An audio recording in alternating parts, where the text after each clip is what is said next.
Welcome to 5 Books for Catholics, where an expert selects and explains 5 outstanding books in some aspect of Catholic life, doctrine, or culture.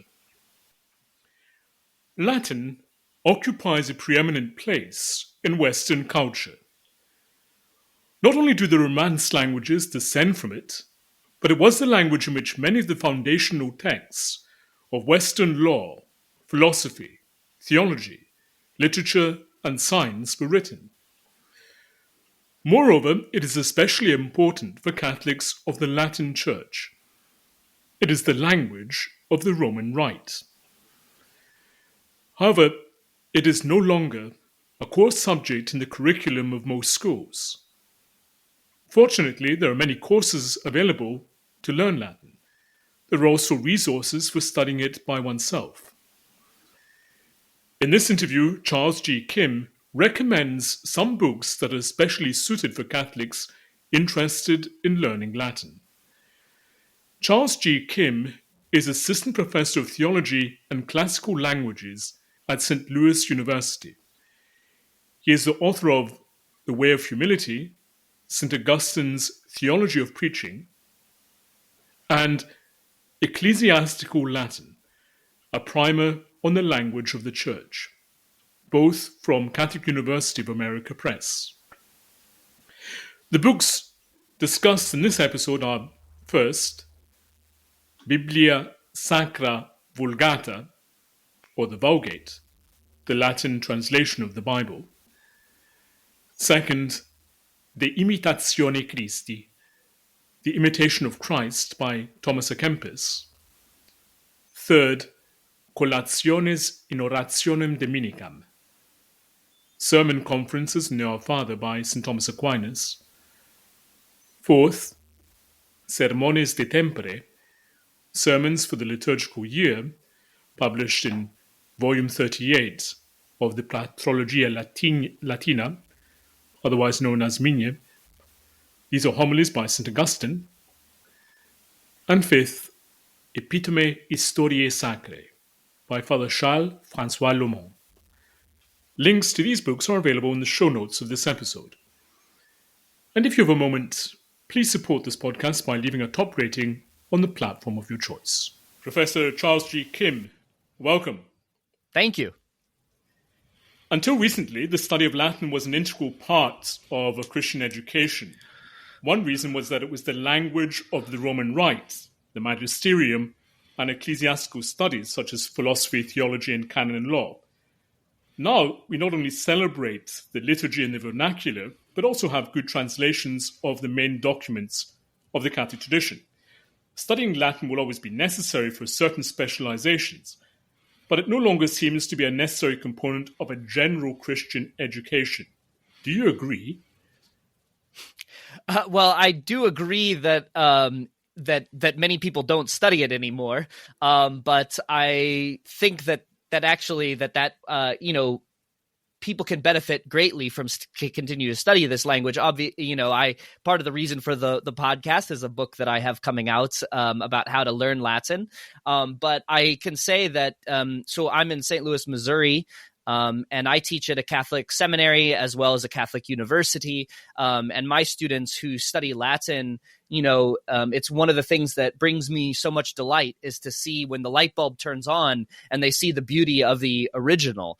I also this year have the good fortune of teaching at a Catholic high school. And so I'm teaching, younger students Latin as well. And so although maybe, the people are studying Latin a little bit less than they were, that doesn't mean that people aren't still studying it. And those that do, I find, it brings them great joy and great delight, and they can really see some things that in the scriptures and in the liturgy that might be opaque or might be difficult to see if you are doing it only in the vernacular. Are there any other reasons why it's worth studying Latin? Yeah. So, I mean, it is. There's a little bit of a joke about this for me, because a lot of people will say, well, maybe you study Latin to improve your SAT scores, or you'll know a lot of medical terms or things like that. And I always like to tell people that studying Latin, if you only think in those terms, is actually useless. Like, just learn the words that you want to learn. If you want to study medicine or law, that's fine, but actually, if you are willing to study something that you don't know exactly how you're going to use it, or you don't see beforehand exactly the delight that it's going to bring, you're already truly submitting yourself to something greater. And so for me, I find that it's almost a spiritual discipline to study Latin, because you've basically said, this is a language that I don't know, and I don't know what it'll be like to know this language, but other people have decided that it's good, and the tradition has decided that it's good to know these things. And so once you have that mentality, then you're willing to learn something, and you don't see maybe right away what purpose it'll serve.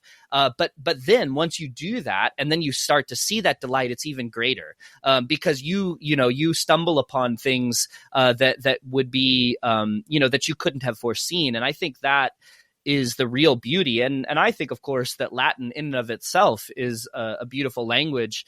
One of my favorite examples is the word for tree is in Latin is arbor, but oftentimes in the Bible you find the word lignum, which can mean wood.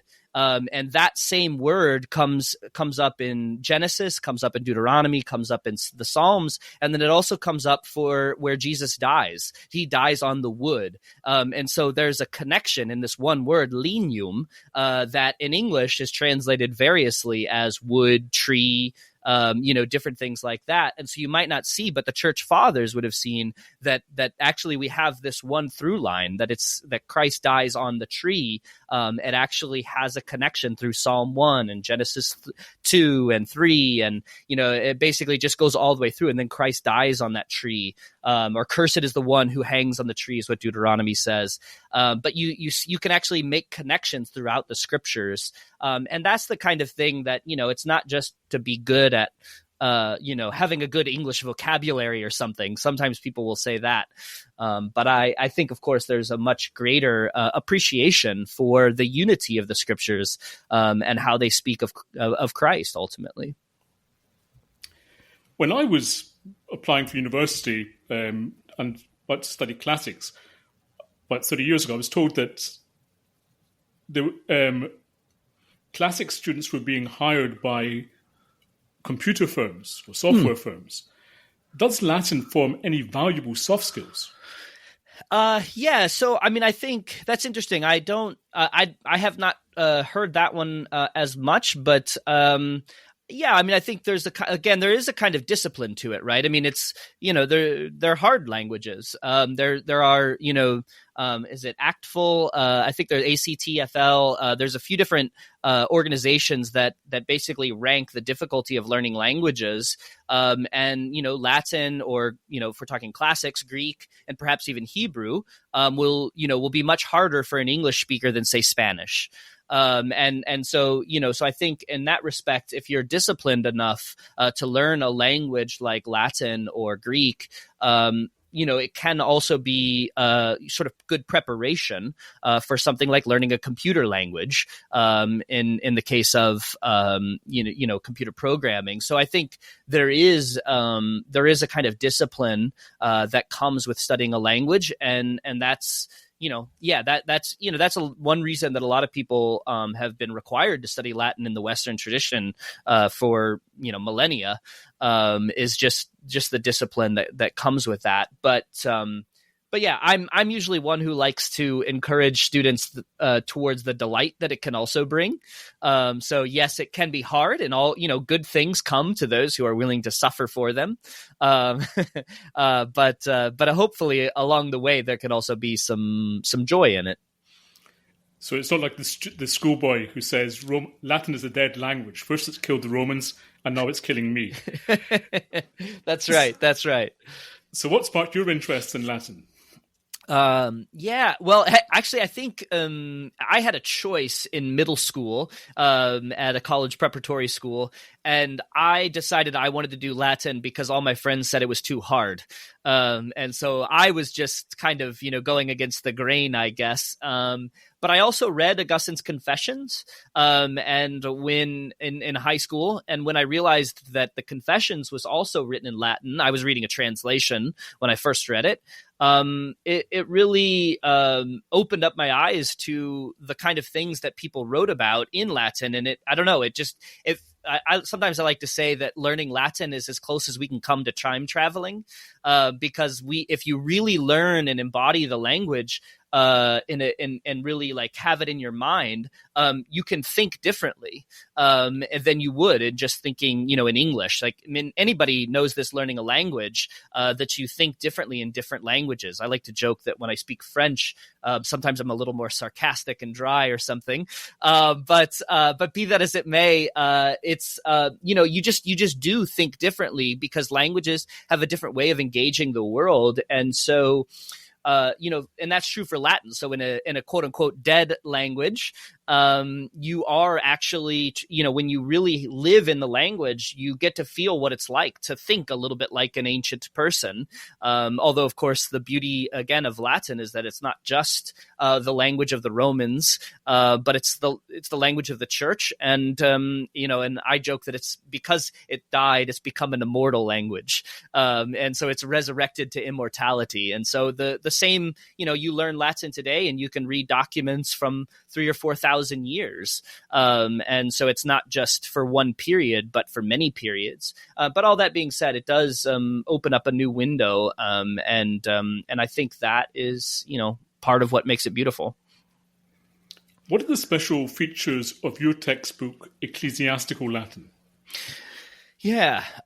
So I speaking of Augustine, it is I like to joke that it was a pretty arrogant thing to think that I could write a new Latin grammar. There have been plenty of them, and I thought, well, hey, I can do a new one. But that being said, what I tried to do in my text is incorporate elements of spoken Latin as well as narrative into each chapter.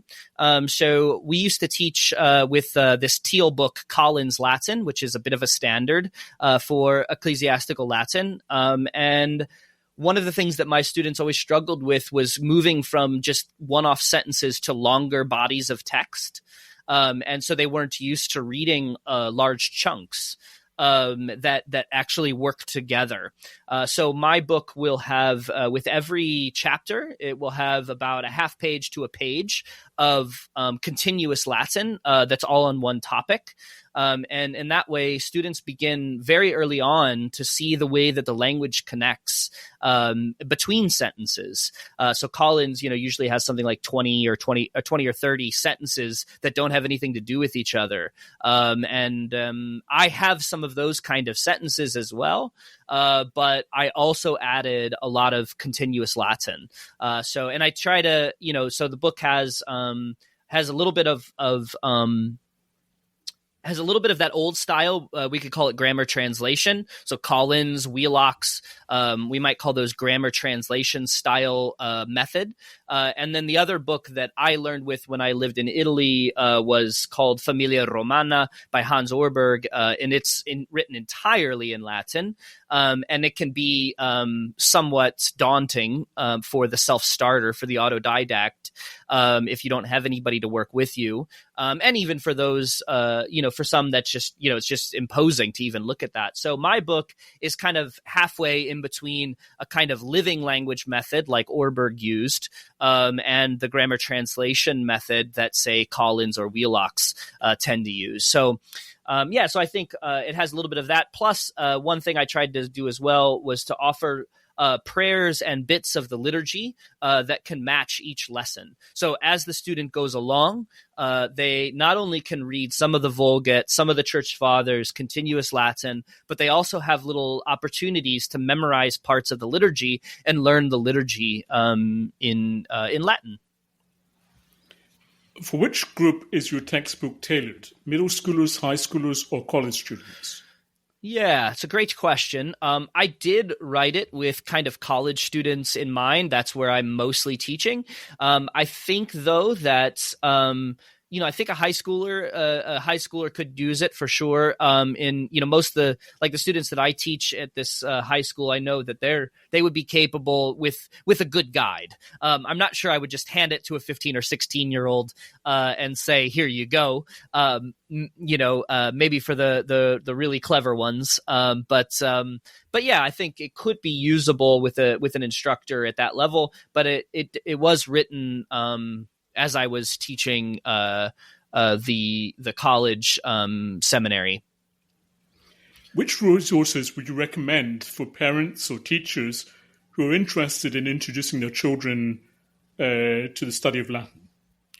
Which additional resources? Is that what you said? Yeah.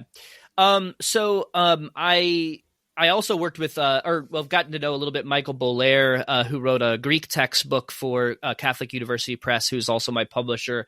And I know that he just published some answers and some supplemental exercises. I actually have begun working on that, but CUA won't be ready to be published for another year. So I do hope to have an additional guide that will come out with my book, hopefully in the next year or so.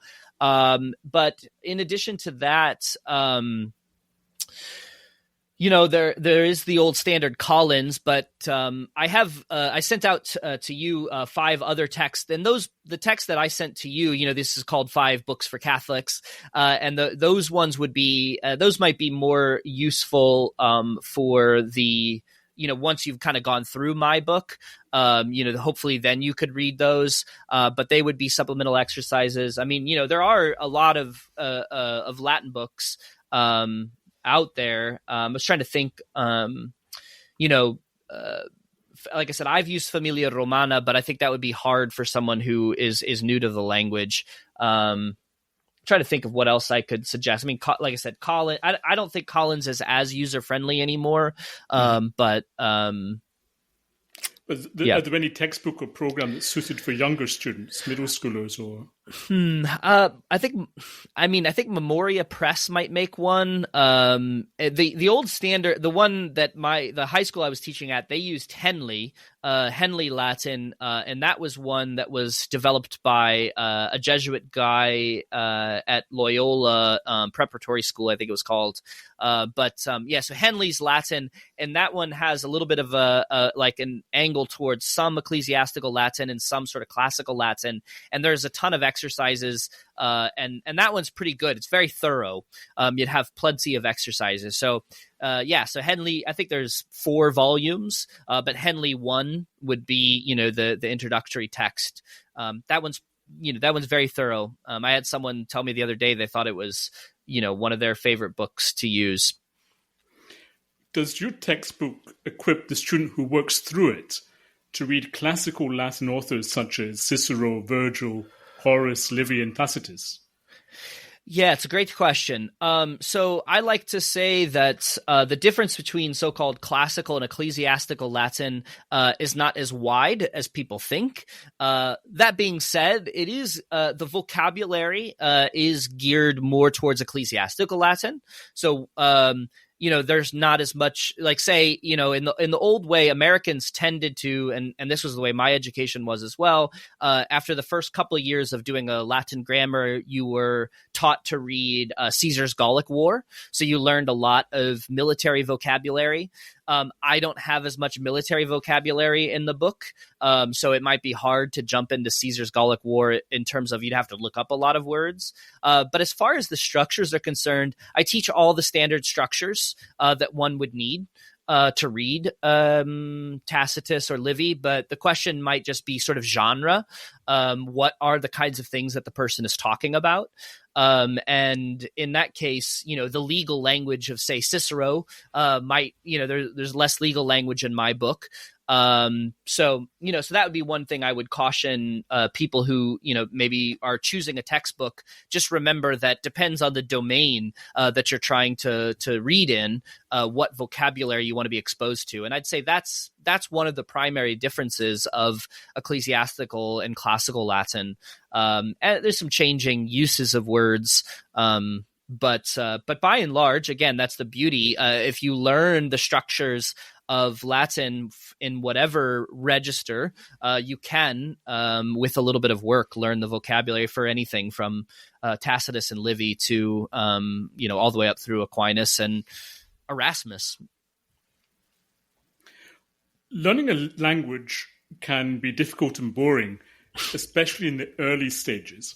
What advice do you have for disheartened students of Latin?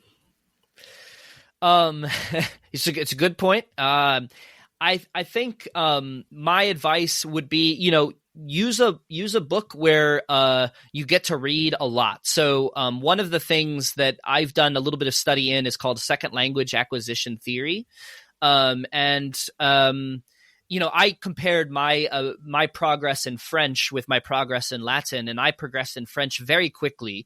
And part of it was the kind of repetition and exposure that I got to French at the appropriate level.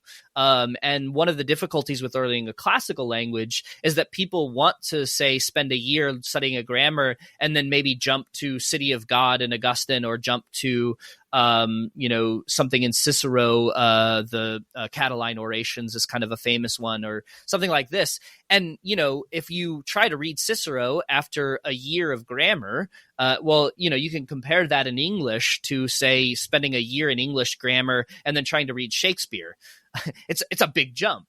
I had a hard time. I still have a hard time understanding Shakespeare. So there's some of that goes with learning a classical language. So what my book tries to do is offer, like I say, some extensive amounts of reading at every level so that the student can feel encouraged. I think the big points that I would make is find something that reminds you what you've learned. And that's in second language acquisition theory, we call this extensive reading.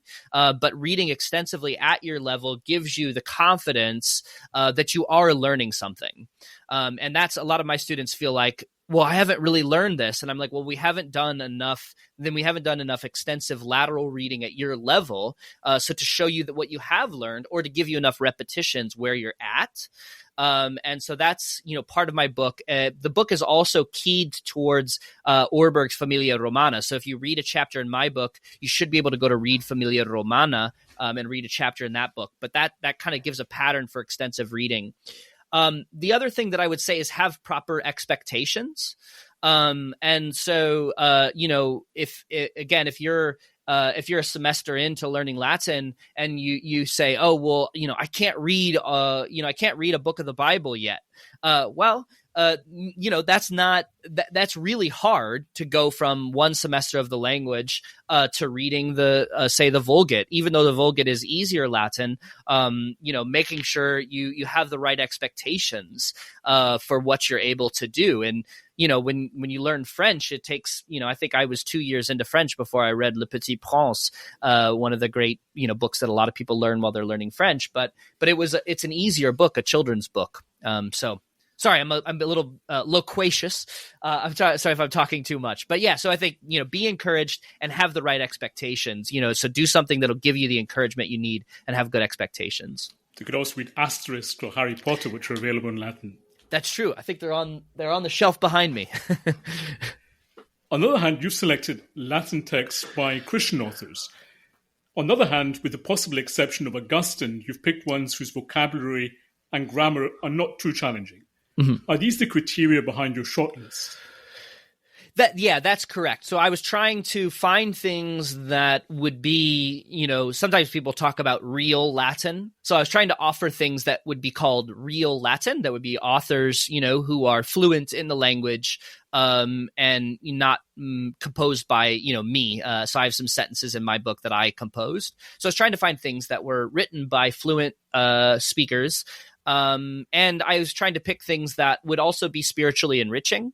So the Imitatio Christi and St. Thomas's commentary on the Lord's Prayer, they're fairly easy in terms of their the vocabulary and the grammar, but Thomas is always challenging in his own way and enriching. So I was hoping that by my suggestions that people would feel that they were getting something out of what they were reading in different ways. So you get to practice your Latin, but you also get to think about what it means to imitate Christ, or to understand the desire that Thomas talks a lot about desire in the Lord's Prayer, and maybe properly formed desire or something. Are there student editions of the works you've recommended? If not, which printed or online dictionary do you recommend for looking up a word whose meaning the reader does not understand? Yeah, it's a great question. There hasn't really been much of a comprehensive Latin lexicon put together for medieval Latin. I think there is a lexicon for Thomas that was, and the author is escaping me. Roy de Ferrari. De Ferrari, that's right. Yeah. And that one would be, obviously useful for Thomas, or for or Thomas à Kempis, or St. Thomas Aquinas. Whitaker's Words does a really good job online. I think it's now just like Latin.com maybe, or Latinwords.com. But it's a pretty useful online resource for looking up a word, and it'll give you a parsing. So it'll tell you what case, is this a noun? Is this a verb? That sort of thing. So I will encourage my students to use that. Cassels is kind of the easiest one that people can get their hands on, or Cassels, depending. I can't remember how you pronounce that. Maybe it is Cassel. Yeah. So those would be two. The you can get a printed Cassel, or just the Whitaker's Words online is pretty good.